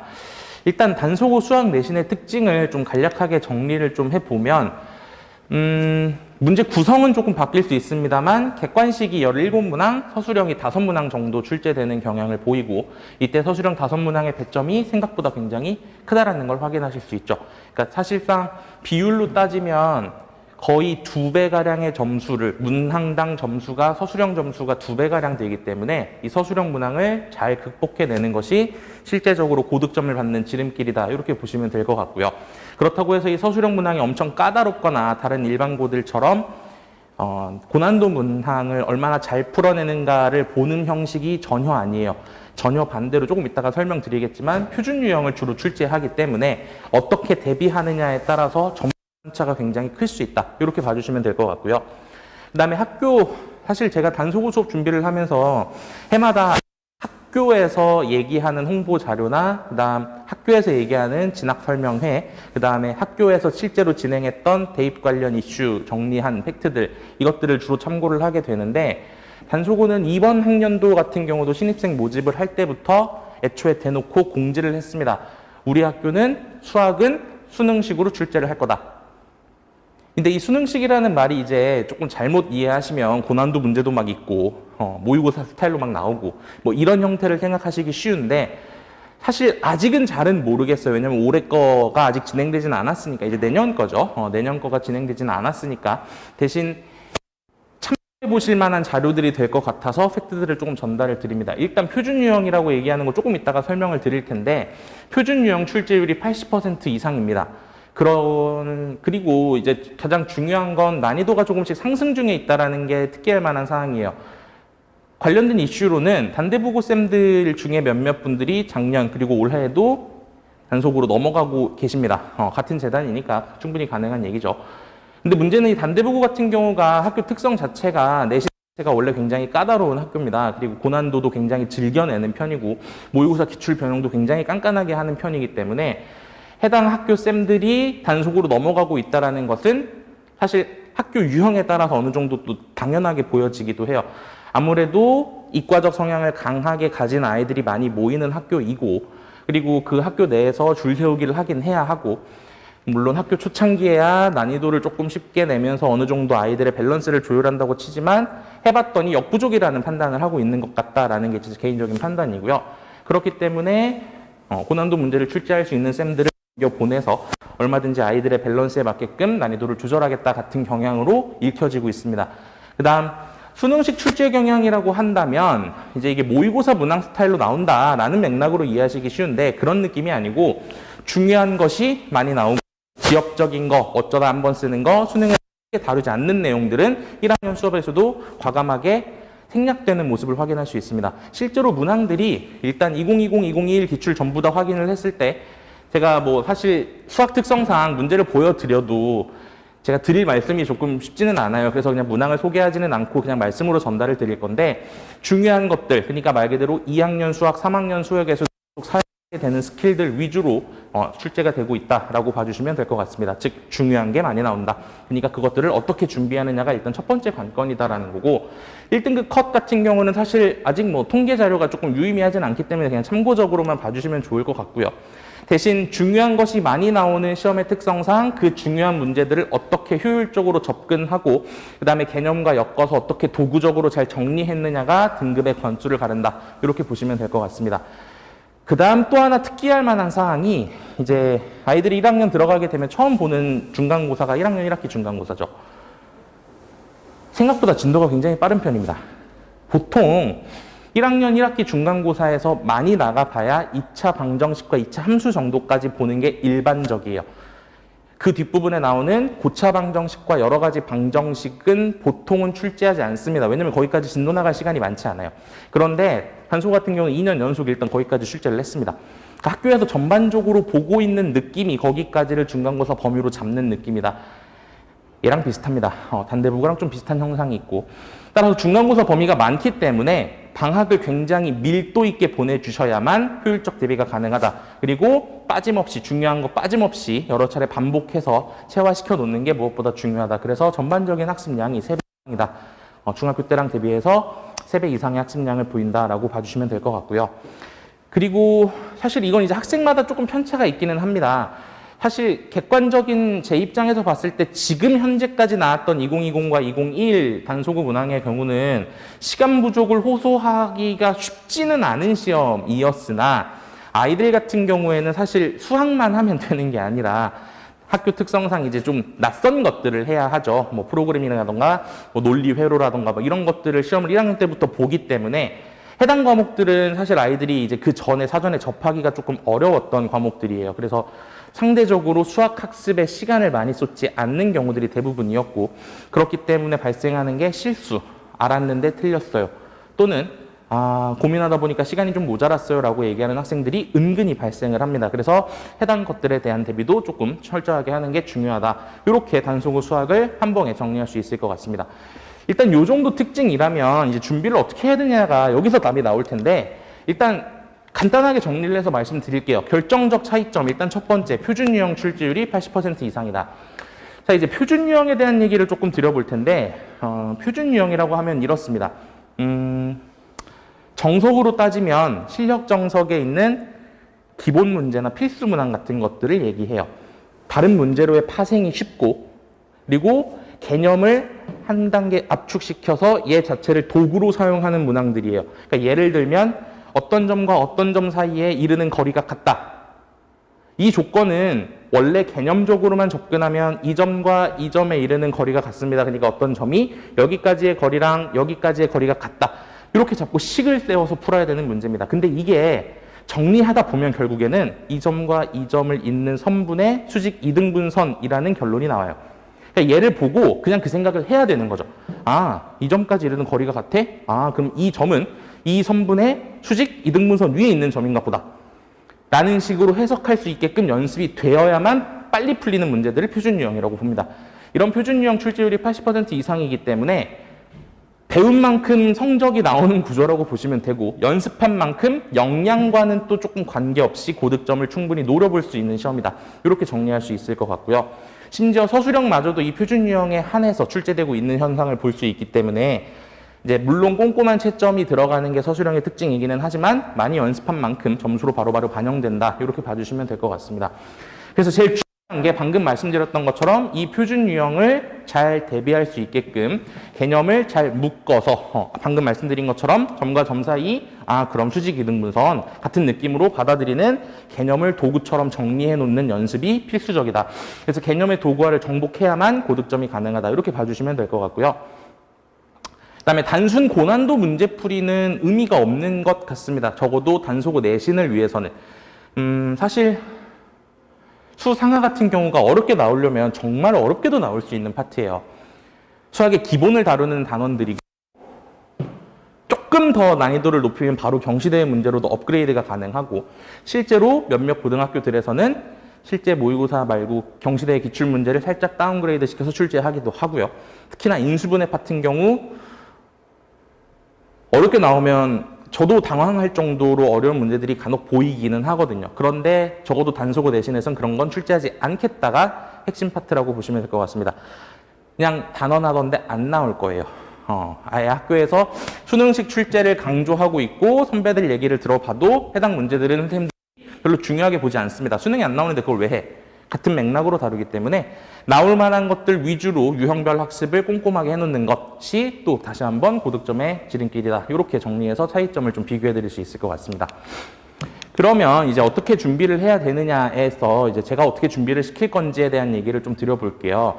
일단 방학 중 커리가 있을 텐데 방학 중 커리 전에 합격자 발표가 되고 나서 이제 다음 주부터죠. 다음 주 금요일부터 해서 총 4번의 수업을 단소고 합격생만을 대상으로 진행을 합니다. 시간은 월요일부터 금요일, 월금이고요.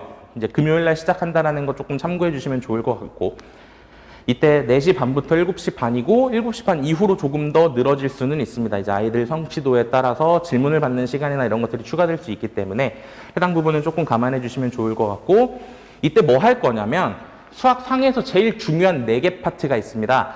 식을 가지고 장난치는 파트, 그 다음 방정식, 부등식, 마지막 도형의 이동 파트.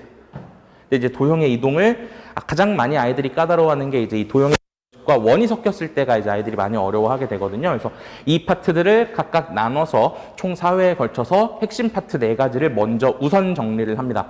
그렇다고 해서 이거를 사실 제가 말씀드린 게 각 파트의 핵심 파트라고 보시면 돼요. 그래서 식의 연산 파트에서는 제일 중요하게 다룰 거가 방정식과 부등식을 풀기 위한 인수분해를 가르치기 위해서 항등식과 나머지 정리와 인수분해, 그 다음에 인수정리를 연습시키는 것에 주력할 거고요. 다음 방정식 파트에서도 일반적인 2차 방정식 정도는 방학 때 다시 하면서 충분히 정복 가능합니다. 대신 외워야 되는 것, 그리고 아까 말씀드렸던 표준 유형이라고 할 만한 것들이 많이 산재하고 있는 고차 방정식, 또 여러 가지 방정식, 연립 방정식이 되겠죠. 얘네들에 대한 집중적인 해법 강의, 그 다음 2차 부등식과 2차 함수, 그래서 함수를 살짝 다루면서 부등식까지 같이 연계시켜서 설명을 한번 할 거고요. 마지막 4회차 수업에서는 원하고 직선 조금 다룬 다음에 이제 도형의 이동까지 같이 다루는 방식으로 4개 파트를 정리를 좀 해보려고 합니다. 그리고 방학이 들어가기 전까지는 저희가 이제 클리닉을, 주중 클리닉을 운영하기가 조금 어렵기 때문에 방학 때까지는, 방학 전까지는 저희가 주말에 LC 형식으로 클리닉을 진행을 합니다. 이 조금 이따가 더 자세하게 설명을 드릴게요. 주말에 보충 수업이 있다. 이 정도로만 이해해 주시면 될 것 같고요. 일단 이건 이제 방학 지나가기 전에, 방학 들어가기 전에 진행하는 단소고 특별 강의다. 이렇게 봐주시면 될 것 같습니다. 사실 근데 이제 제일 중요한 건 이런 부분이라고 보시면 될 것 같아요. 수업을 굉장히 많이 진행하면서 항상 느끼는 거지만 같은 수업을 듣고 있고 심지어 수준별로 반편성을 하고 분반 테스트와 입반 테스트를 거쳐서 아이들을 받았다고 하더라도 그 안에서의 아이들의 실력 편차는 어쩔 수 없이 만들어져요. 과제 수행도에 따라서도 달라지겠지만 선천적인 탤런트의 영역의 문제도 있고요. 사실 그 다음 탤런트는 노력을 또 얼만큼 하느냐에 따라서도 당연히 그 안에서 달라지죠. 그건 아이들마다 패턴이 다르고 케이스가 다른 거기 때문에 뭐라고 할 수 있는 문제는 아니지만 수업을 진행하는 입장에서는 그럼 그 아이들을 전부 다 맞춰내야 된다라는 게 제가 가진 철학입니다. 그래서 첫 번째 수업 진도에 따라서 공통과제는 진도별로 나갑니다. 이따가도 설명을 다시 한번 하겠지만 제가 제일 강조하는 것 중에 하나가 효율성이거든요. 그래서 지난 시간에 숙제로 나갔던 거에 대한 공통 해설은 진짜 필요한 몇 가지 문항을 제외하고는 수업 시간에 따로 하지 않습니다. 해당 것들은 전부 다 개인별 진행이 되는 LC에 맡기고 저는 수업 때 항상 모든 아이들에게 공통적으로 필요한 새로운 자료와 새로운 문제들, 그 다음 새로운 개념들을 위주로 수업을 합니다. 그래서 진도 과제 같은 경우는 공통 과제로 되고, 그럼 이제 그렇게 진도를 나가면서 아이가 풀어온 것들에 대한 수준 파악이 됐을 겁니다. 어떤 친구는 그냥 예를 들어서 생각해보죠. 어떤 친구는 1레벨이고 어떤 친구는 3레벨이고 어떤 친구는 4레벨이다. 그러면 해당 레벨에 맞춰서 수준별 워크북을 학생별로 따로 제작해서 숙제로 제공을 합니다. 그럼 아이가 받아가게 되는 게 공통과제와 개인 레벨별 과제 2가지를 같이 받아가게 돼요. 그리고 이 2가지를 풀어서 제출을 하게 되면 당연히 뭐가 발생하죠? 오답이 발생하죠. 그 오답 같은 경우도 아이들마다 다 다를 거니까 그것 또한 수업 시간 내에 공통 강의로는 진행하지 않습니다. 그것 또한 전부 다 개별적으로 밀착 마크합니다.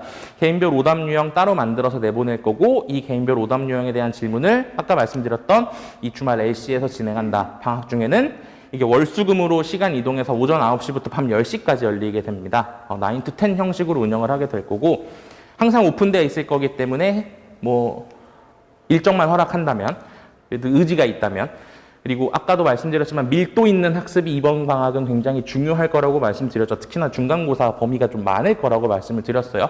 그래서 그렇기 때문에 내가 시간을 좀 쓰겠다라는 친구들 같은 경우는 이제 월수금 오전 9시부터 와서 밤 10시까지 죽치고 앉아서 수학만 할게요. 박수 치고 환영합니다. 간식 3먹이면서 데리고 있을 거고요. 간식은 어떻게 될지 모르겠네요. 코로나라서. 원래 제가 이렇게 아이들한테 간식을 굉장히 많이 푸는 편인데 요즘 못해가지고 저도 같이 살이 조금 빠지고 있는데 안 빠진 것 같죠? 일단 그래서 개인별 오답 유형 같은 경우 개인별 오답지 따로 만들어서 내보내고 주말 LC에서 개인별 오답 관리 클리닉을 진행하는 형식으로 관리를 진행하고 있습니다. 그리고 이 LC가 뭔지를 조금 더 부연 설명을 드리면 사실 이제 클리닉이라고 보셔도 무방하기는 한데 저는 클리닉이라는 이름보다는 클래스로 불러지기를 원합니다. 클래스로 불려지기를 원하고 그래서 레벨업 클래스 줄여서 LC라고 부르게 되는데 이 LC 같은 경우 현재는 학기 중이기 때문에 주말에 집중적으로 운영이 되고 있습니다. 그리고 방학이 되면 아까 말씀드렸던 것처럼 월수금 오전 9시부터 밤 10시까지 확장 운영될 예정이고요. 이때 이제 LC 같은 특징은 아이들마다 개별적으로 시간을 따로 잡습니다. 그리고 해당 시간 내에 신청한 아이들 인원 제한이 당연히 걸려 있겠죠. TO가 정해져 있고 해당 TO를 넘어가게 되면 다른 시간대로의 전반 또는 유도를 통해서 시간별로 아이의 숫자를 제한합니다. 그렇게 해서 아이별로 학생 개인별로 시간을 따로 잡아서 운영을 하게 되는 프로그램이고요. 실제로 이 수업 같은 경우는 제가 지금 수업이라고 표현을 하고 있죠. 수업 같은 경우는 단순히 조교가 들어가는 게 아니라 실제로 수업을 진행하시는 쌤들과 그다음 조교 쌤들은 말 그대로 플러스 알파 같은 서포트 느낌으로 멘토 같은 개념으로 집어넣는 거고 질문들 같은 경우는 전부 다 수업을 진행하시는 쌤들이 진행하시게끔 이제 그렇게 세팅을 잡아서 운영을 하고 있습니다. 최소의 주 1회 이상 참석은 의무적으로 강제하고 있고요. 2시간 이상 정도는 참석을 해줘야 되고 만약에 별다른 사유 없이 그냥 안 왔다. 2번 이상 발생하면 결석이 2번 이상 발생하면 너는 공부에 뜻이 없구나. 그렇다면 너에게 쓸 자원을 다른 친구에게 집중적 투자하겠다. 너는 중간고사까지는 안 나와도 돼 하고 빠잉합니다. 가차없이 쳐낼 거예요. 농담 아닙니다. 그래서 주 1회 이상 반드시 참석하고 특별한 일이 발생하면 어머님 허락하에 결석을 허락하고 있습니다. 이때 뭐 하냐면 이제 제일 중요한 게 아이별로 레벨에 따른 관리가 제일 중요하다고 보는 편이에요. 그래서 제일 중요한 거 레벨업 모의고사를 실시하고 있고요. 이거 문제 10문제짜리 조그만한 소규모의 모의고사예요. 단원 만들어놨고요. 아이마다 전부 다 레벨에 맞춰서 개개인별로 제가 미리 세팅을 해놓는데 그렇게 세팅된 모의고사를 아이가 와서 풉니다. 뭐 3레벨을 풀었는데 정답률이 80점이에요. 그러면 넌 4레벨을 도전해봐도 되겠다. 4레벨로 올립니다. 4레벨을 풀었는데 50점이에요. 그럼 5레벨로 못 넘어가겠다. 일단 4레벨 문제를 조금 더 풀자. 이렇게 세팅이 되는 거고요. 3레벨 풀었는데 통과합니다. 4레벨 풀었는데 통과합니다. 5레벨 풀었는데 통과합니다. 6레벨도 풀었는데 통과합니다. 그렇다면 한 번 더 가자. 레전드에 도전하자. 뭐 이런 느낌으로 레벨별로 모의고사가 만들어져 있습니다. 재밌는 게 이제 단소고 같은 경우도 남학생들이잖아요. 그리고 우리 남학생들이 생각보다 굉장히 단순한 면이 좀 있어요. 그래서 이제 이 레벨 달아주면 어디 5레벨 따위가 6레벨 얘기하시는데 껴들어 뭐 이런 얘기하면서 자기들끼리 장난치면서 놀더라고요. 그래서 뭐 순기능 아닐까 저는 이제 그렇게 생각하고 있고요. 그 다음에 아까 말씀드렸던 것처럼 개인별 오답 점검 이루어지고 개인별 과제에 대한 피드백 진행되는 시간입니다. 그 다음 만약에 학교에서 부교재가 발생한다 그러면 학기 중 같은 경우에는 학교별 부교재를 점검하는 것 또한 이 시간에 같이 진행이 됩니다. 이런 것들을 하려면 그래서 조교가 투입될 수는 없죠. 그래서 강사급을 모집하는 이유이기도 하고요. 일단 이제 학생들한테는 이제 이렇게 관리가 진행이 되고 사실 이제 제일 중요한 건 이제 어머님들인데 사실 어머님들 입장에서는 문자 한 통 받아보는 거 가지고는 사실은 잘 감이 안 오세요. 요즘 뭐 안 보내시는 선생님들 없죠. 다 보내주시죠. 점수 보내고 뭐 과제 했는지 안 했는지 보내고. 근데 사실 이제 그것만 봐가지고 우리 아이가 진짜 잘하고 있나 사실 못 믿어 하시기도 하고 과제가 밀리는 것 같긴 한데 대체 얼만큼 밀려 있는지도 궁금해들 하시고, 그래서 걔네들을 한 번에 보실 수 있게끔, 그리고 저희 또한 저희 연구원생들이 이 학생에 대해서 전부 다 파악을 해야 되기 때문에 아이별로 저희가 수업 일지를 작성을 합니다. 그래서 이 수업 일지를 매번 이렇게 작성을 하는 거고요. 매번 작성이 되면 이걸 카톡으로 보내드려요. 그리고 양이 좀 많죠. 뭐가 많이 써 있죠. 그래서 꼼꼼하게 읽어보시면 아이에 대한 상세한 파악은 저희만큼 하실 수 있습니다. 그건 장담 드리는데, 문제는 그럼에도 불구하고 매번 이거 읽기 너무 힘들어요 하시는 분들도 계세요. 그래서 이제 위에 색깔 마킹해서 보내드립니다. 색깔 딱 보시고 이렇게 확인하시면 돼요. 글씨가 보이실까요? 교재라고 써 있는 거 보이시나요? 이제 교재, 학습지, 교재 오답, 학습지 오답, 시험 이렇게 써 있는 건데, 해석하면 이렇게 돼요. 교재 100%를 했구나. 학습지 100%를 했구나. 체크되어 있지 않은 건 없었다는 얘기입니다. 지난 시간에 오답이. 그러니까 교재 오답은 발생하지 않았었으니까 낼 게 없었고, 학습지 오답은 안 냈네. 이것 봐라. 오늘 시험 점수 64점. 그래서 초록색 올 그린 떴다. 그럼 뭐 열심히 하고 있구나. 빨간색 한두 개 보인다. 그럼 대충 했구나. 빨간색은 없는데 노란색이다. 그러면 뭔가 잘 안 풀리고 있구나. 문제가 잘 풀리지 않는가 보다. 안 하는 건 아닌데 잘 안 풀리나 보다 정도로 받아들이시면 편할 것 같습니다. 그리고 아이 상태에 따른 세부 상황, 그 다음에 진도에 대한 세부 코멘트, 앞으로의 계획 같은 것들을 밑에다가 전부 다 적어서 보내드리고 있습니다. 참고하시면 수업이 어떻게 진행되는지를 파악하시는 데 도움이 되실 거고요. 아까도 말씀드렸지만 그래서 효율을 굉장히 강조하는 편이에요. 풀이 자체에서도 효율적인 풀이가 있다면 그게 더 맞다라고 강조하는 편이고, 그 다음 이제 근거 또한 굉장히 중시하는 편이에요. 그래서 제가 한 문제 해설하는데 걸리는 시간이 보통 다른 쌤들의 0.5배 정도 됩니다. 그러니까 왜냐면 이게 성격에서도 비롯되는 거일 수 있는데, 그러니까 바닥부터 긁어와서 빌드업 시키는 거가 수학이라고 생각을 해요. 그러니까 어떤 문제 해설을 위해서 그냥 이거 이렇게 풀면 되지 라고 넘기는 거는 제 수업에서는 있을 수 없는 일입니다. 심지어 이 실제 LC에서도 질문을 받을 때도 모르겠어요 하고 던지면 저희 쌤들은 이렇게 답을 할 겁니다. 나도 네가 뭘 모르는지 모르겠어. 그리고 빠꾸를 시킬 거예요. 그럼 질문을 아이들이 그렇게 이제 당황스럽겠죠. 모른다고 했더니 나도 네가 뭘 모르는지 모르겠다고 답을 안 해주네. 그러면 이대로 모르고 넘어갈 수는 없으니까 아이들이 자기가 여기까지는 했는데요. 그 다음 어떻게 해야 돼요? 그럼 이제 선생님들이 이렇게 물어보실 겁니다. 넌 어떻게 하려고 했는데? 그러니까 한 문제 푸는데 시간이 오래 걸려요. 그리고 그 작업을 모든 문제 풀 때마다 매번 아이들과 질의응답 같은 느낌으로 아이들이 얘기할 만한 주요 단서들에 대해서도 설명을 하고, 걔네들이 조합되면 이렇게 해석돼야 된다는 것도 보여주고, 그렇기 때문에 필연적으로 이렇게 풀린다라는 사고 회로를 설명하는 것에 주력을 합니다. 이게 꼭 필요한 이유는 특히나 단속어 내신 같은 경우 아까 말씀드렸던 것처럼 이 표준 유형의 출제율이 이만큼 이상이라 그랬죠. 이걸 단순히 외우면요, 물론 진짜 시험이 금박할 때에는 당장 내일 모레가 시험인데 이거 원리부터 설명하고 있을 수는 없겠죠. 근데 이제 그 전까지는 이거가 표준 유형이라고 제가 얘기를 하고 있는 건 1학년 때만 쓰고 끝인 게 아니라 2학년 때도 써야 되고 3학년 때도 써야 해요. 수능 때까지 계속 가지고 있어야 되는데 도구란 말이죠. 근데 그 도구를 어떻게 써야 되는지 원리는 이해하지 못한 상태로 그냥 외우기만 한다면 지금 당장은 티가 안 날 수 있는데 나중엔 까먹고, 두 번째 살짝 변형된 거에는 맥을 못 주고 굉장히 큰 문제들이 발생을 합니다. 그래서 적어도 최소한 1학년 수업 때만큼은 이거 제일 강조하면서 수업합니다. 이렇게 풀려야만 해 같은 느낌의 수업 방식이다라고 보시면 될 것 같고요. 뭐 그래서 그런지는 잘 모르겠는데 이제 재수강률도 굉장히 높은 편이고 1학년 때 만났던 친구들이 3학년 때까지 계속 따라서 올라가는 경우들이 굉장히 많습니다. 한 80%가량은 이제 1학년 때 만났던 친구들이 그대로 올라오는 것 같아요. 작년 같은 경우도 그러했고 올해 같은 경우는 뭐 아직 개강을 안 했으니까 모르기는 하지만 기대해 보고 있습니다. 일단 이제 이 정도가 수업에 대한 얘기가 될 것 같고